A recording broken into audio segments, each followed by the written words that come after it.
Um, I usually don't go on during the day.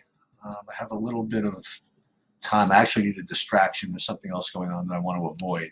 Um, talk to you about that some other time.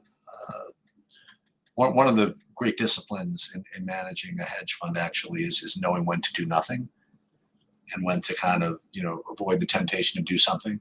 And one of the reasons I am able to go live right now is because I actually need to specifically distract myself. Nonetheless, we do have an early slate we could talk about for a little bit, and we could talk about some of the later things as well. And if anybody's around, I'll be more than happy to get questions or answer questions.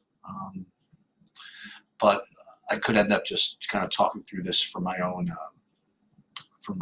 benefit. Now I'm going to play the early slate. Let me see. Should I play FanDuel? Is there a good FanDuel early slate? I know I did the projections for them, but I don't know if there's a good slate. Early slate, yeah, it's not quite big enough. But I'm definitely playing DraftKings, and it's weird the pitching today with the double headers and these guys coming off the COVID list later. I did a video on this. The main slate later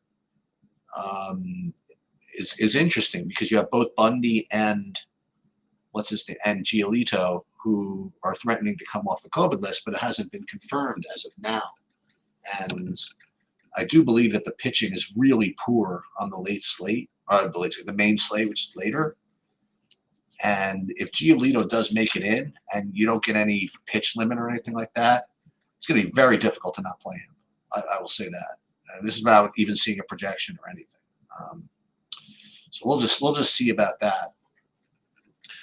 For the early slate, let me pull up. What do I want to pull up? I'll pull up the my sheets actually for this. Take a look at it. Because it is quite a even the early slate's kind of a crapshoot with the pitching. Let me pull this up here. Where am I? Add a source. No, I don't want to add a source. I want to just share my screen. What's the problem here? Oh, share screen. Sorry. So here for the early slate, I mean, we have weird. See, there's Dylan Cease, who is clearly, at least for me, the best play. And then it's really a question of what you want to do with the second pitcher, because they all have kind of, different types of issues, right? Let's start with the guy who is ranked second for me, or at least actually first. This Ryan Pepiot, or however you pronounce him, from the Dodgers, because in his last start, what did he get? 3 innings.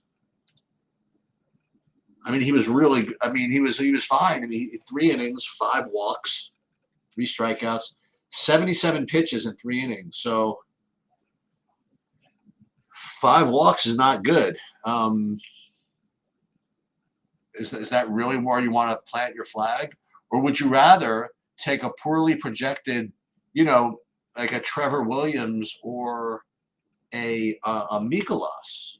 Right? I don't know. Mikolas is getting these projections where he's projecting to get like 10 fantasy points or something like that. But I don't know. He can eat up innings. I don't know what's wrong with this. He gets over 18, 20 fantasy points every game. So I don't know where these projections are coming. Where are these people projecting this stuff? I honestly don't get it.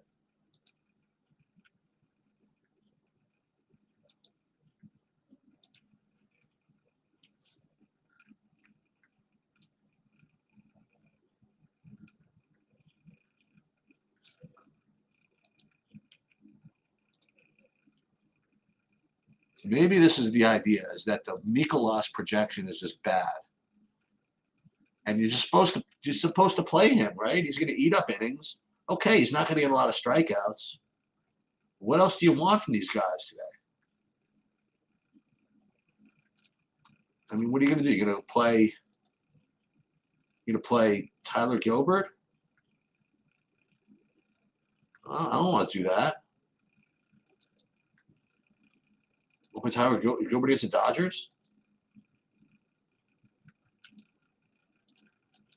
You want to play Heasley against the White Sox? I don't want to do that either.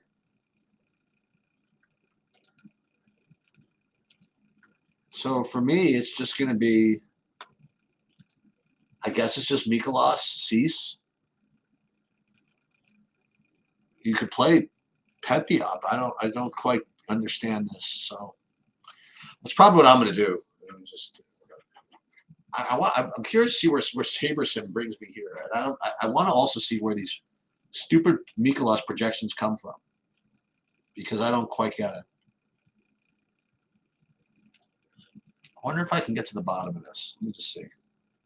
Maybe there's one criminal who's slanting the projection one way.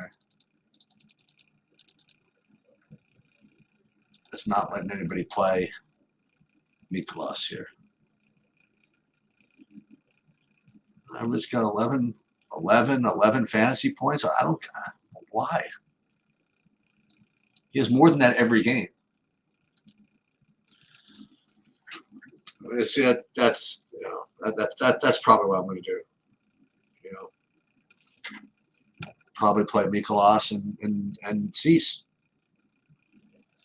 And as far as hitting goes, I mean, that makes it a little difficult to play the Dodgers if that's what you want to do. But who says you have to play the Dodgers anyway? As a matter of fact, just as I like to say, just for funsies, I'm gonna do a Sabersim build here. See what kind of stuff I got. Just putting my projections in, because I just don't quite understand what's going on here. Ownership, exclude unlisted players. Then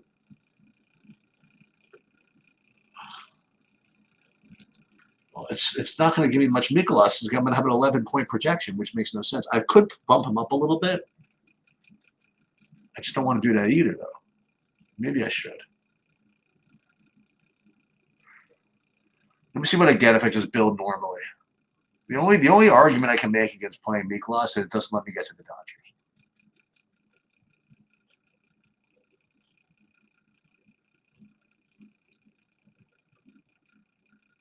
Or there's some kind of pitch limit or something. But so when I build Sabersim, I'm getting, that's the same thing. I'm getting 1,000,000,000%. Actually, only getting 47% Cease, which is interesting. Actually, no, I'm getting him locked.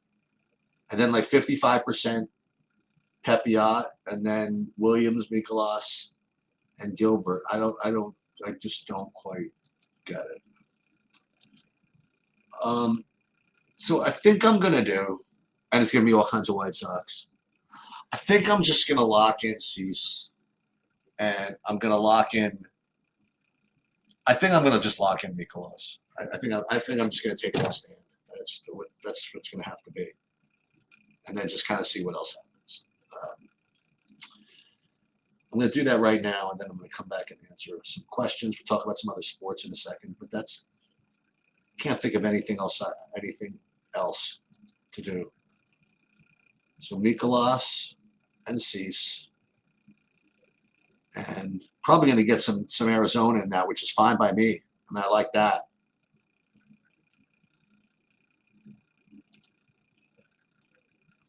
I'm still getting a whole bunch of White Sox, which is totally okay.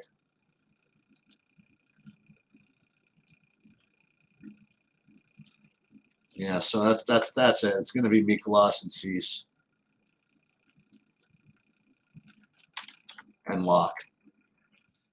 And then I'm not allowed to be surprised when the ownership comes out and both in this exact pairing is like 1,000,000,000%. But I'm just kind of hoping that these projections are just kind of rampant throughout the industry, and they just, you know me, I don't do this too often. I don't usually say the projections are wrong, but you know what, I'm just not interested in this. I'm not interested in 11-point projection on Mikolas. So. That's going to be that. What's going to be really interesting is the way the the late slate shakes out with respect to the hitting, as I mentioned. Let me see if there's any news on these other hitters. Oh, by the way, these other games.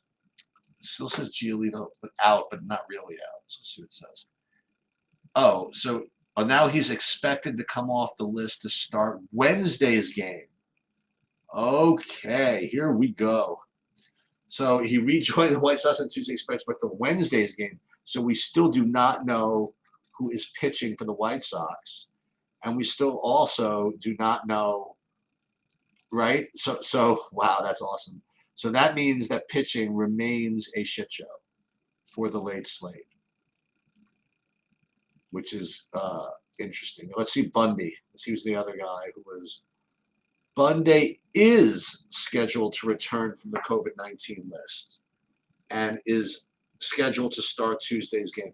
So we do have Bundy, but we do not have Giolito. So what we have is a whole bunch of very, very fishy pitching options on the later slate.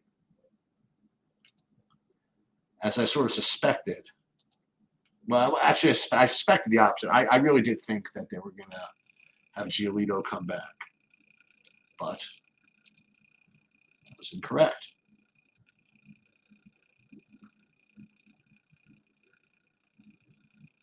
Now, if I'm looking at just like SaberSim's projections for a minute, I mean, like I said, all these guys are the same. They all have about 15 fantasy point projections, but these guys still have Giolito, so we have to wait to see what that does. And so we're going to wait and see. We're going to wait and see how the ownership shakes out. We're going to wait and see what kind of where the industry piles on, because they're all going to project very similarly. Between Kaprelian, Bundy, Talion, Berrios, Eovaldi, they're all going to project similarly. And so Talion and Eovaldi are going to be too expensive. And it's going to be between, I think, Kaprelian, Bundy, and Berrios for me. But then only a couple of points below these guys is stuff like Detmers and Brubaker, maybe. Maybe Brubaker's maybe a little worse, but so you'll be able to get, you'll be able to get some low-owned pitchers, and not that I was about to say not be upset about it. I mean, you're gonna have, it's gonna be a fishy option, but you're gonna be fading other fishy options.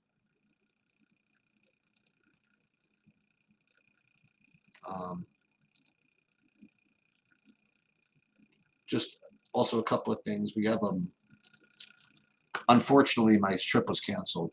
Well, fortunately for you, I'm going to be around this weekend. So there's going to be, we got all the sports going on. We're going to have the Preakness on Saturday, which is cool.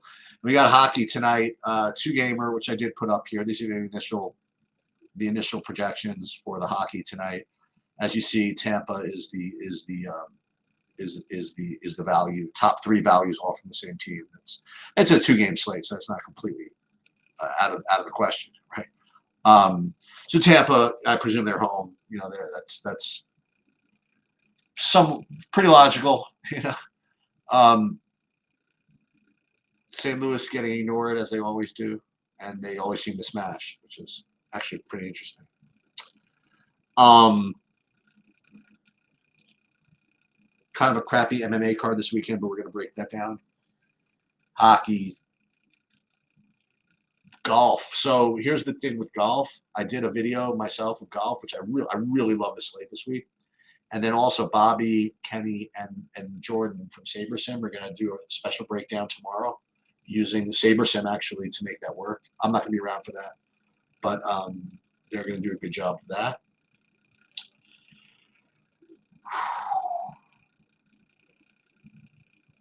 Let's take a quick look at the sheets for the Preakness. Yeah, let's take a look at that.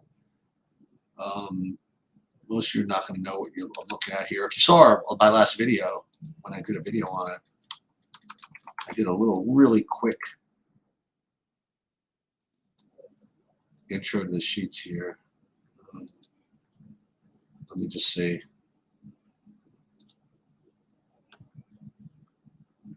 Let's just look at the Preakness actually.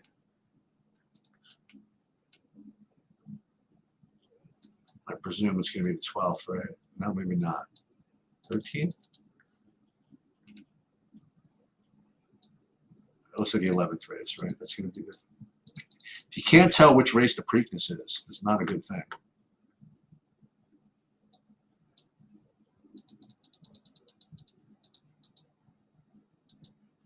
Who are these horses?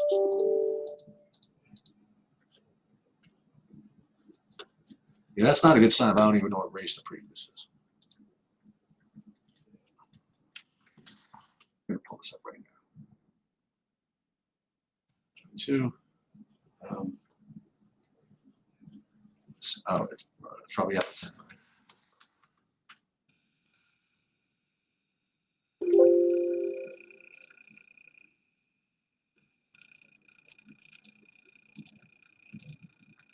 Okay, so it is the 13th. Right, so let's take a look at this.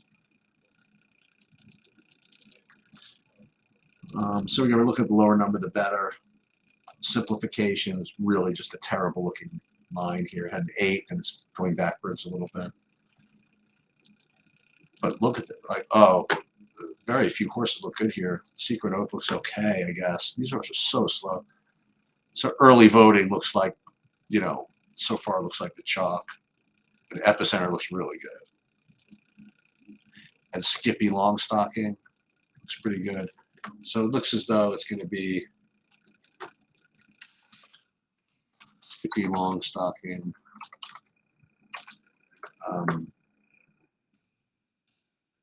Epicenter early voting.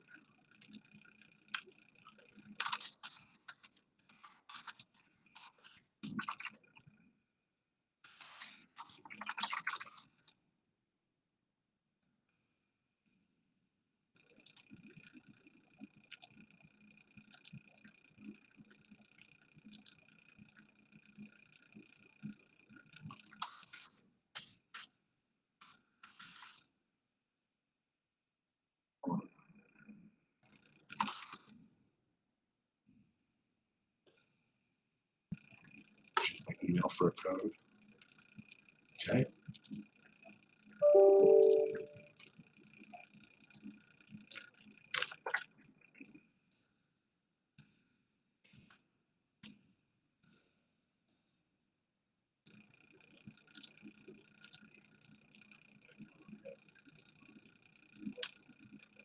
So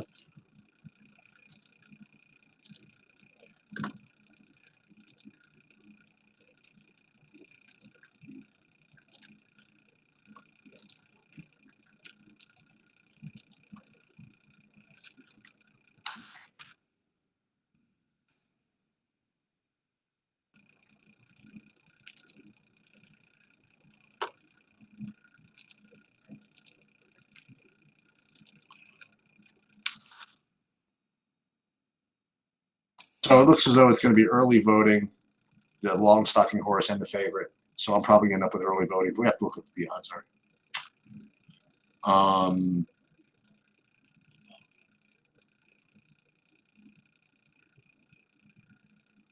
Yeah. So I guess that's pretty much all I have. If there are no other questions, I'm going to get going. Good luck, everybody, and I'll be there at 6 to break down the late slate.